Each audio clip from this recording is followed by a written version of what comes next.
My wife demanded an open marriage because I travel a lot for work, saying I deserve to be fulfilled while you're gone. So I gave her exactly what she wanted and watched her lose her mind. All right, Reddit, buckle up for this one. My wife cheated, then had the audacity to sit me down and pitch me an open marriage like it was some kind of investment opportunity. In reality, she wanted permission to keep sleeping around while I played house. I kicked her to the curb that same night, speed ran a divorce in 4 months, and got a front row seat to her life imploding. But wait, it gets better. Grab a chair and enjoy the chaos.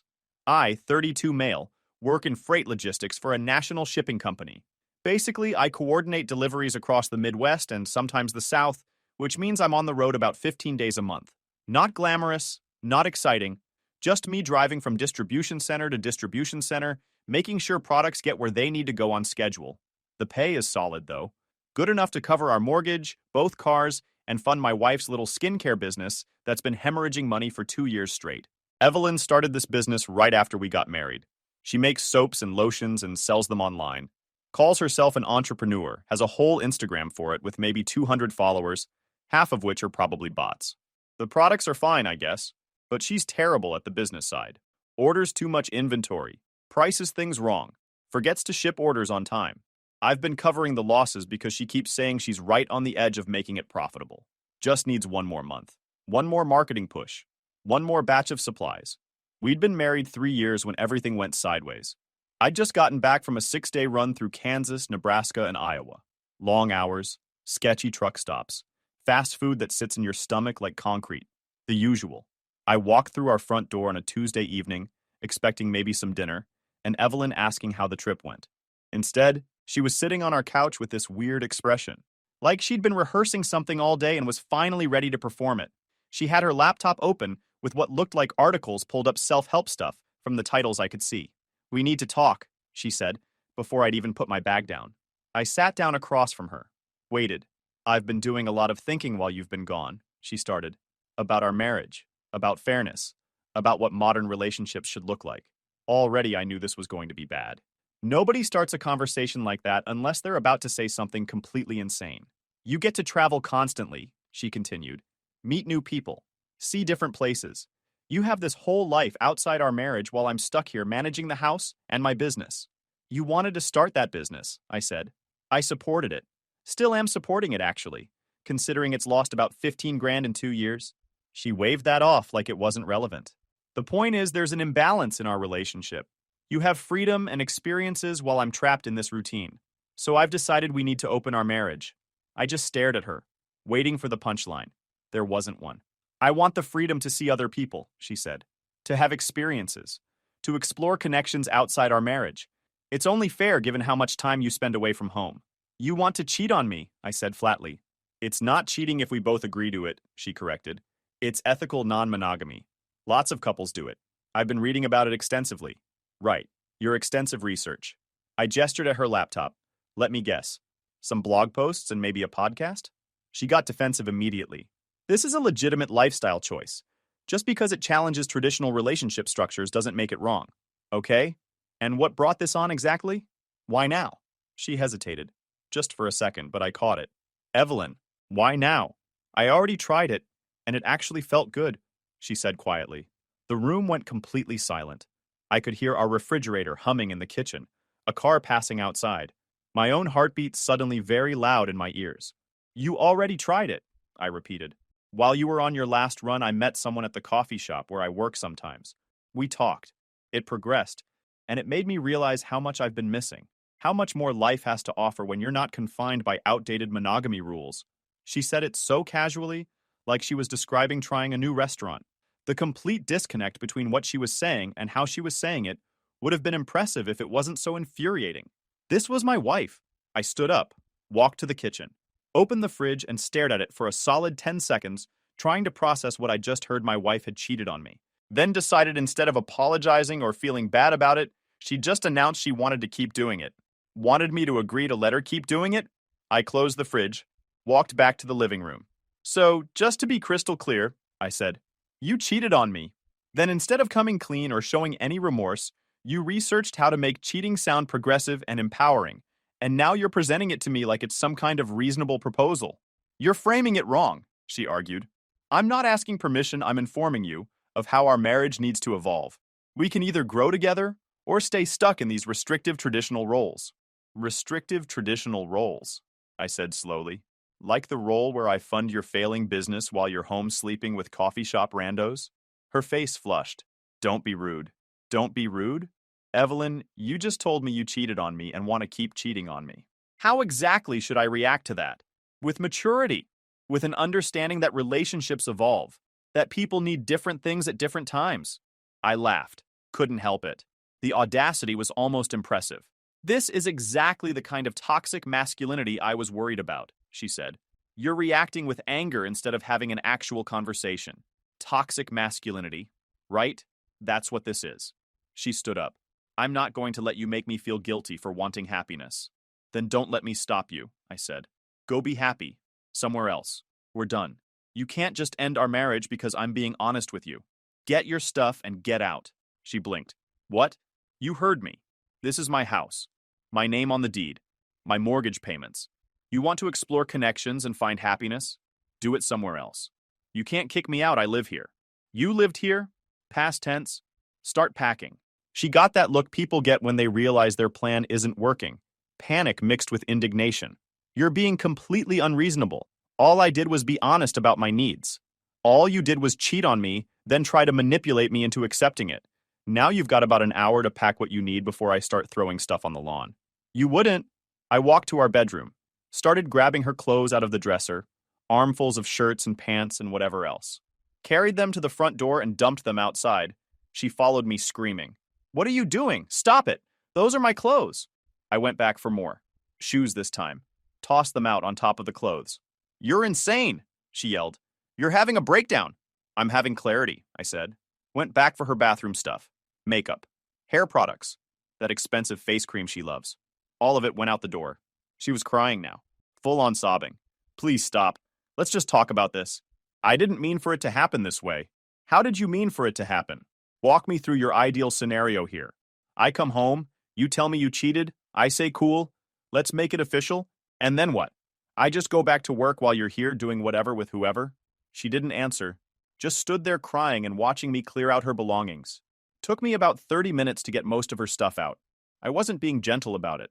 Bags of cosmetics, her laptop, that business inventory taking up half our spare bedroom. All of it went on the front lawn.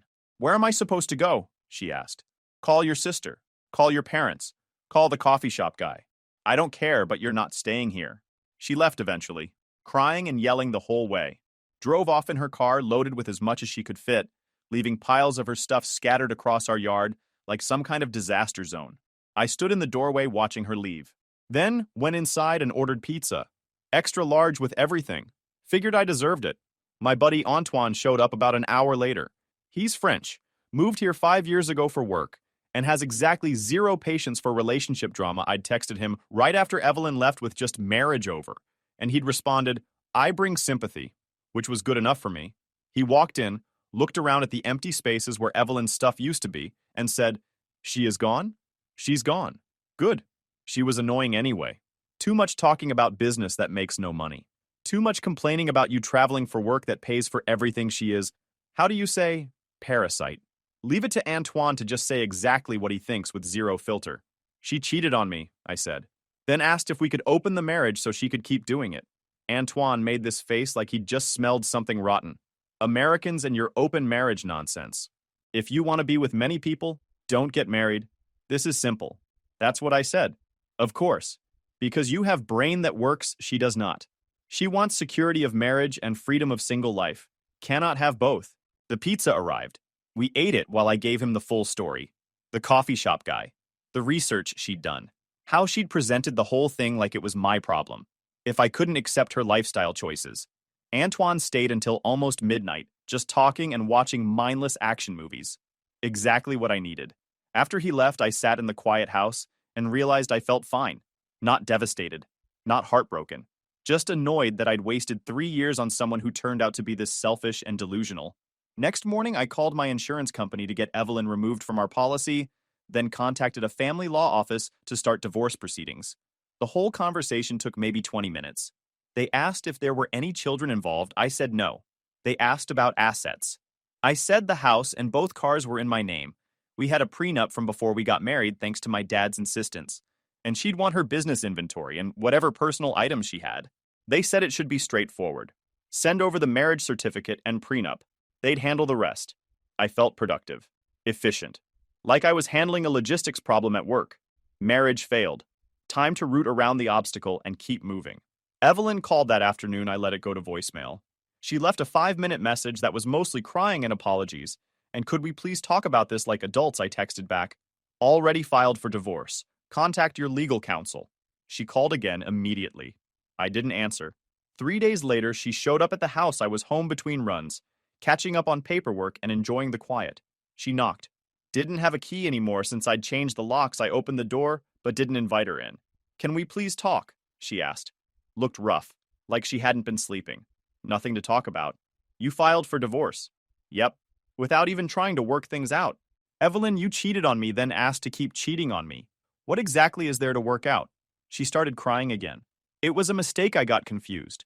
My sister was telling me all this stuff about modern relationships and female empowerment, and I just got caught up in it. That stopped me. Your sister told you to do this? She encouraged me to explore my options. Said I deserved more than being home alone while you traveled. That I should consider opening the marriage to balance things out. Your sister Michelle? Yes. She's been really supportive during my business struggles, helping me see my worth, encouraging me to stand up for what I need. I just stared at her. Michelle.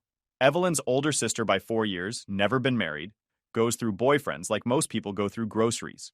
Constantly posting dramatic stuff on social media about how all men are trash and she's better off alone. And she'd been coaching Evelyn to blow up our marriage. She said I deserved to explore my needs. That traditional marriage was designed to suppress women's autonomy. And the coffee shop guy? That your idea or hers too? Evelyn looked down. She said if I'd already met someone who made me feel alive, I shouldn't deny myself that connection just because of outdated social conventions. This was making more sense now. Evelyn wasn't smart enough to come up with this plan herself. She'd needed someone pushing her, feeding her lines, convincing her that destroying her marriage was actually empowerment. Get off my property, I said. Please, let's just talk. We can fix this. No, we can't. And stop calling. Stop coming here. You'll get served papers, sign them. We're done. I closed the door, locked it, went back to my paperwork. She stayed on the porch for probably 10 minutes, knocking occasionally, calling my name. Eventually, she left. I texted Antoine. Sister-in-law was behind the whole thing. He responded, of course. Miserable women love making other women miserable, is how they spread the infection. 2 days after that conversation with Evelyn, I got a knock on my door around 7 in the evening. Wasn't expecting anyone. Looked through the peephole. Michelle, standing on my porch looking like she'd dressed up for something. Hair done, nice clothes. Full makeup. I opened the door. Kept my expression neutral. Hey, she said. Gave me this smile that I guess was supposed to be warm or sympathetic or something. Mind if I come in? I wanted to talk to you about Evelyn.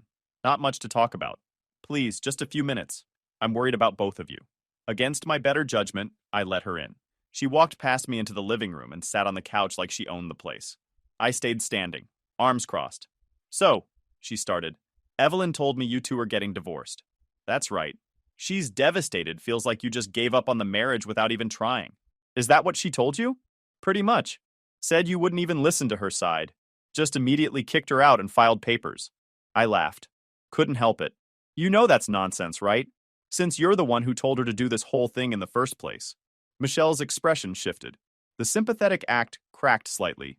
I don't know what Evelyn told you, but I didn't tell her to do anything. I just supported her when she came to me confused about her marriage. Right. You supported her straight into an affair and an open marriage demand. Real supportive. She was unhappy. I helped her see that she didn't have to accept being unhappy.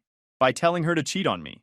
By telling her to prioritize her own needs for once instead of just being the good wife sitting home while you're off doing whatever. I'm off working, earning money, paying for this house and both cars and her disaster of a business that loses money every month. Michelle waved that off. Money isn't everything. She needed emotional fulfillment, connection. You weren't providing that. So naturally, the solution was cheating instead of, I don't know, having a conversation like adults. She tried to have a conversation. You just couldn't handle the truth. I stared at her. This woman had convinced her own sister to destroy her marriage, and now she was sitting in my living room, trying to justify it.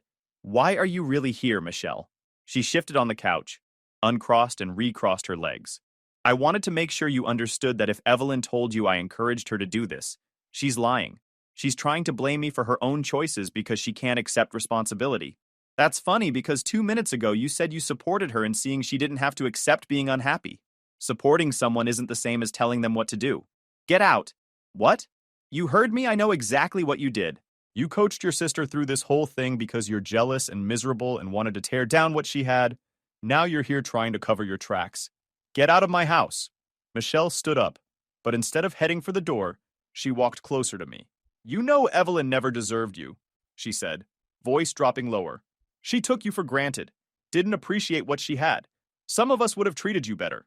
I stepped back. What? I'm just saying, you're a good guy. Stable. Responsible. Those are rare qualities. Evelyn was too blind to see it. But I'm not. She touched my arm. Let her hand linger there. I moved away from her like she'd burned me. Are you serious right now? Why not? You're going to be single soon. I'm single. We get along. It makes sense. It makes sense? You destroyed your sister's marriage and now you're trying to hook up with her husband before the divorce is even final? What is wrong with you? Her expression hardened. The fake sweetness evaporated completely. Nothing's wrong with me. I'm just tired of watching mediocre women like Evelyn land decent men while I get stuck with losers. She had you and threw it away. Why shouldn't I get a chance? Because you're insane. Because I wouldn't touch you if you were the last woman on earth. Excuse me? You heard me. You're toxic, manipulative, and whatever weird game you're playing, I want nothing to do with it. Get out. Her face went red. You're going to regret this. I doubt it. Now leave before I call the cops and have you removed. She grabbed her purse and stormed toward the door, stopped right before opening it, and turned back. You think you're so much better than everyone? So above it all. But you're just another man who can't handle a woman with agency, and you're just another person who blames everyone else for your own failures. Goodbye, Michelle. She left, slammed the door hard enough to rattle the frame. I stood there for a minute, processing what had just happened. She'd actually tried to make a move on me, her sister's husband. While the divorce wasn't even processed yet, went to bed that night thinking that was the end of it. Michelle had shown her true colors, gotten rejected, and now would hopefully disappear back into whatever miserable existence she'd been living. I was wrong. Woke up at 3 a.m. to the sound of broken glass. I stumbled downstairs, still half asleep, got dressed and headed to the living room. My front window, completely shattered, glass everywhere, curtains hanging at weird angles, and sitting in the middle of the floor was a rock about the size of a softball. I checked my security camera footage. Bought the system last year after some packages got stolen off the porch. Had cameras covering the front, back, and side of the house. There she was, Michelle, getting out of her car, picking up the rock from my flower bed, winding up like a softball pitcher and launching it straight through my window, then getting back in her car and driving off. I saved the footage, called the cops, filed a report, showed them the video. They asked if I knew who it was. My soon-to-be ex-sister-in-law, I said. She came over yesterday, tried to make a move on me, got rejected, and threatened me before leaving. The officer took down all the information, said they'd go talk to her, asked if I wanted to pursue charges. Absolutely. Property destruction. Whatever else applies. They said they'd be in touch, called a glass company. Got someone out that afternoon to measure for a replacement window. Guy said it'd be about $800. Said I should file a report and potentially take legal action. Already ahead of you, I thought. My legal counsel called later that week. I'd sent him the security footage and police report. He said we could file a restraining order and add a civil suit for the window damage and harassment. This is your wife's sister? He asked. Yep. And she tried to proposition you, then destroyed your property when you rejected her? That's the situation. He laughed. I've seen a lot in 20 years, but this is a new one. Let me file the paperwork. You should have a restraining order within the week. Everything processed faster than I expected. Restraining order came through in 5 days. Michelle wasn't allowed within 200 feet of me or my property. The civil suit for damages got scheduled for 6 weeks out. The civil suit went through right around the time my divorce was being finalized. Judge watched the video of her launching a rock through my window. Didn't even try to hide the eye roll. She got hit with the cost of the window, my legal fees, and a nice little judgment that followed her around on her credit report. Evelyn called me after Michelle got served with the restraining order. She was crying. Again. Did you really file a restraining order against my sister? She asked. She threw a rock through my window at 3 a.m, so yes. She said she didn't do that. That you're lying to make her look bad.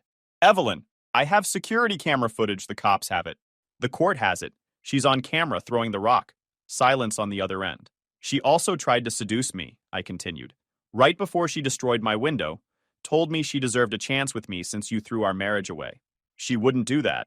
She did. And now there's a legal restraining order preventing her from coming near me. So if she told you I'm lying, she's the one lying. Again, I hung up. The divorce proceedings moved forward. We had the prenup, which made things straightforward. I kept the house, my car, my retirement accounts. She kept her car, her business inventory, and whatever personal possessions she wanted. No alimony, no asset split. Clean break. Her legal team tried to argue she deserved something for supporting my career by managing the home. My legal team pointed out she'd been home running a failing business I'd financially supported for 2 years. That argument died pretty quick. The whole process took about 4 months. We never spoke directly.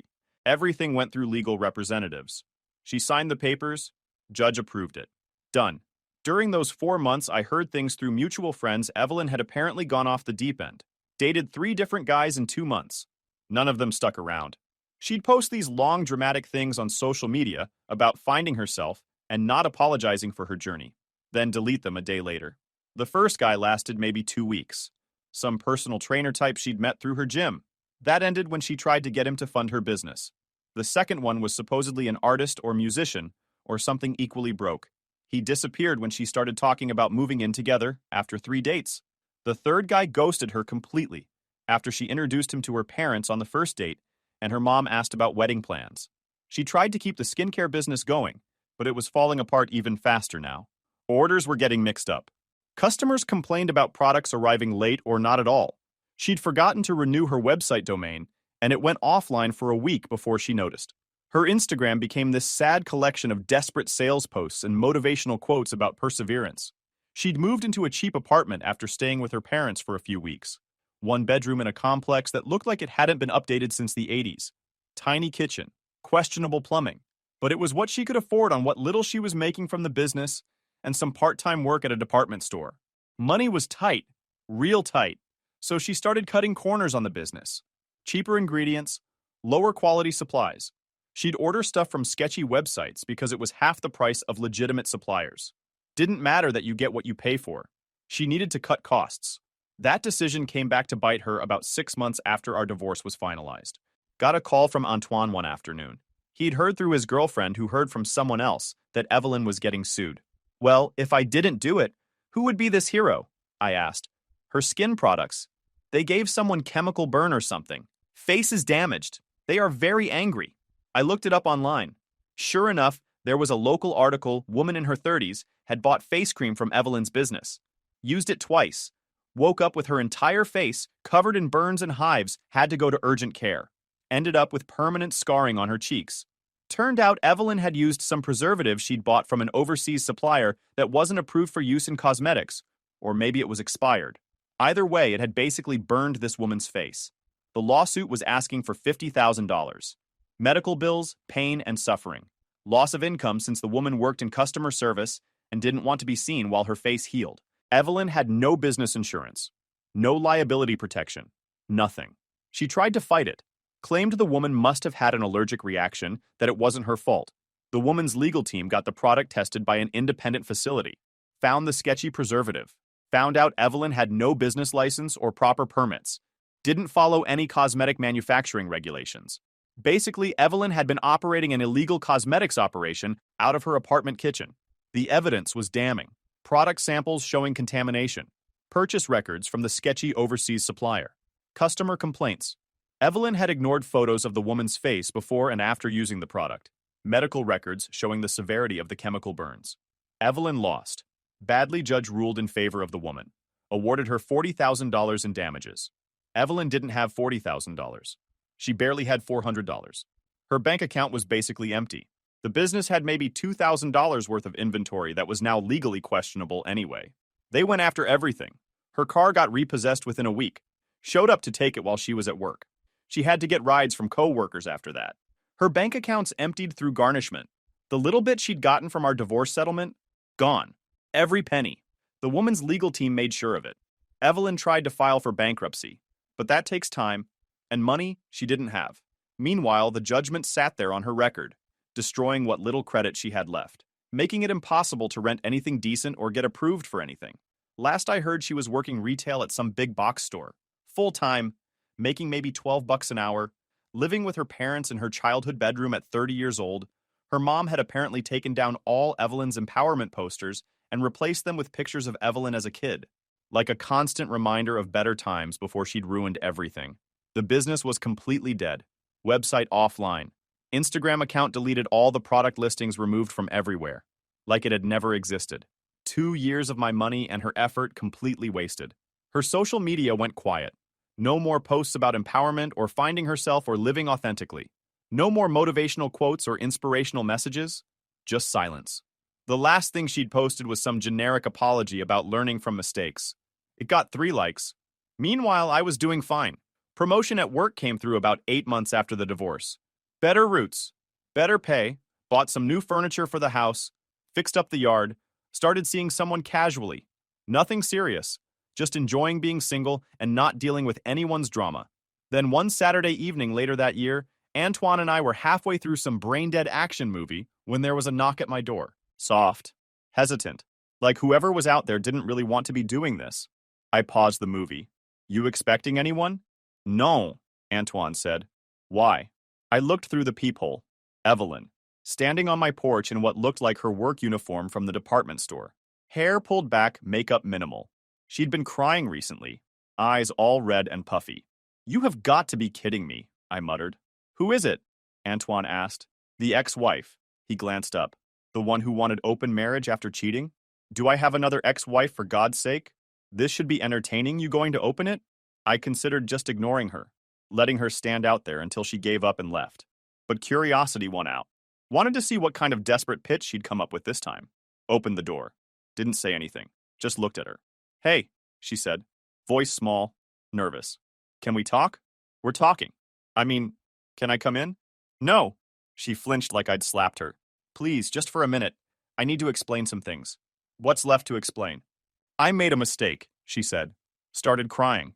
Real tears this time, not the manipulative kind she used to pull. A huge mistake.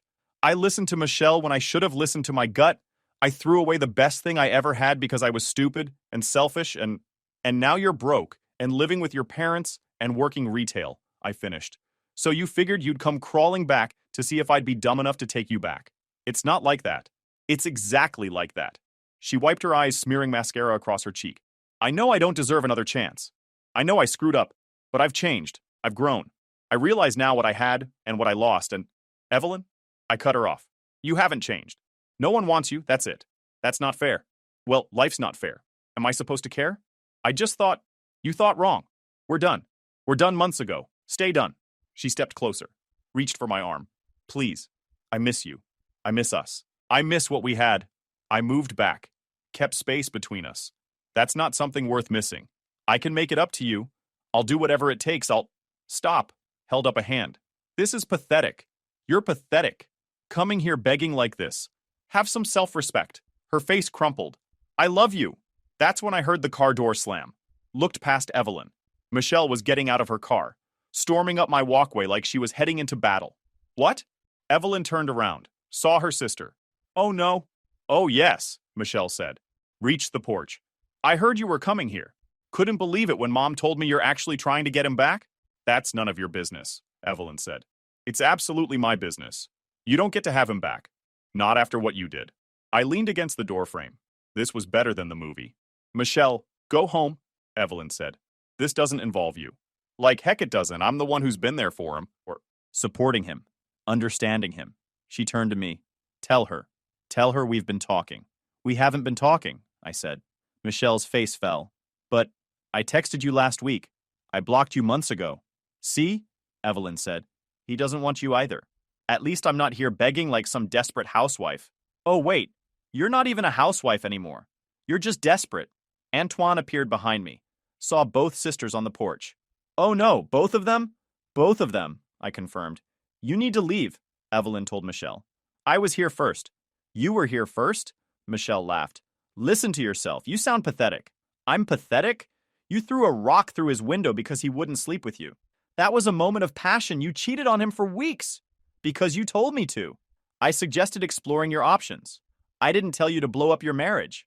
They were squaring off now, right on my porch. Evelyn in her retail uniform looking exhausted. Michelle in some outfit that was trying way too hard. Both of them ignoring the fact that I clearly wanted neither of them. He's mine, Evelyn said. We had history. We had a marriage. Had. Past tense. I could give him something new. Something better. You couldn't give him anything but drama and property damage. Michelle shoved Evelyn. Take that back. Make me. And just like that, they were fighting. Actually fighting. Evelyn grabbed Michelle's hair. Michelle swung wild, connected with Evelyn's shoulder.